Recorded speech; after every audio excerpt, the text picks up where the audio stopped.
Carte numéro 22, la folie du cœur. Le cœur a ses raisons que la raison ne peut comprendre. Le cœur a sa propre place dans la dimension de l'être. Celle-ci ne peut pas être perçue par le mental. Le cœur est plus profond et bien supérieur au mental.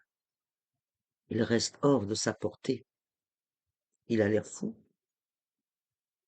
L'amour paraît toujours fou parce que l'amour n'a pas d'utilité, alors que le mental l'est. Il utilise tout, ce qui est la définition même de l'utilité. Le mental a des objectifs et il s'emploie à les atteindre. Il transforme tout en termes de moyens. Mais l'amour ne peut se transformer en moyen. C'est là le problème. L'amour est un but en lui-même. On trouve une certaine sagesse chez les fous. Et les sages se comportent toujours avec une certaine folie. Par le passé, tous les grands empereurs avaient dans leur cour un bouffon. Ils avaient de nombreux sages, des conseillers, des ministres et des premiers ministres, et toujours un fou. Pour quelle raison? Parce qu'il existe certaines choses que seuls les fous peuvent comprendre, et qui échappent aux soi-disant sages. Ils sont si bêtes que leur fourberie et leur habileté leur ferment l'esprit. Un bouffon est simple, mais très utile, car souvent, les soi-disant sages, par peur de l'empereur, évitaient de parler. Un idiot n'a peur de personne, il s'exprime, quelles qu'en soient les conséquences.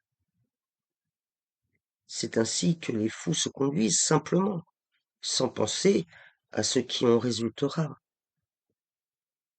Quelqu'un d'ingénieux pense toujours au résultat avant d'agir.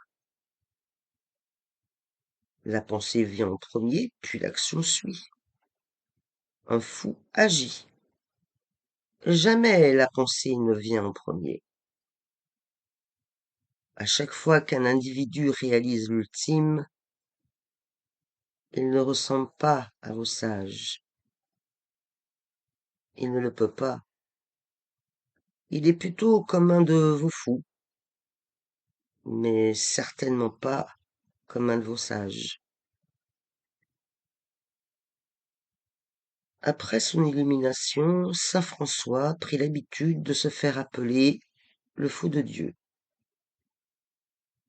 Le pape était un sage, et lorsque saint François lui rendit visite, le pape se mit à penser que cet homme était devenu fou.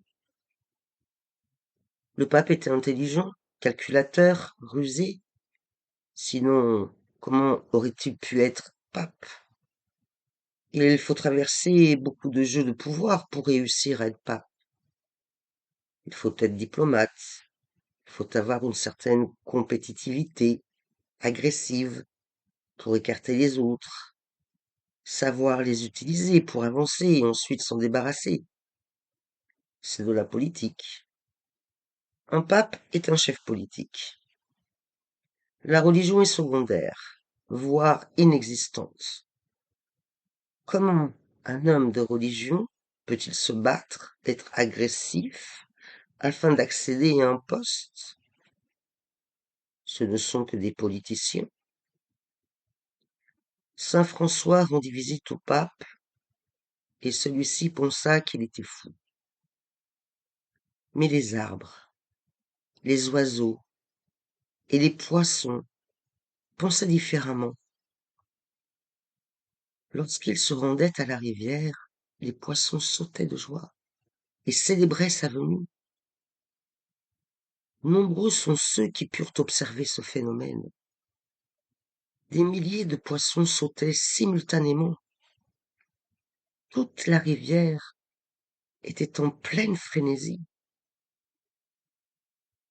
Saint François venait d'arriver et les poissons s'en réjouissaient. Et quel que soit l'endroit où ils se rendaient, Les oiseaux le suivaient. Ils venaient se poser sur lui, sur son corps, sur ses genoux. Il comprenait bien mieux, ce fou, que ne le faisait le pape. Même les arbres asséchés et moribonds se mettaient à reverdir et à fleurir lorsque saint François s'approchait d'eux. Ces arbres comprenaient bien que ce fou n'était pas un fou ordinaire, c'était le fou de Dieu.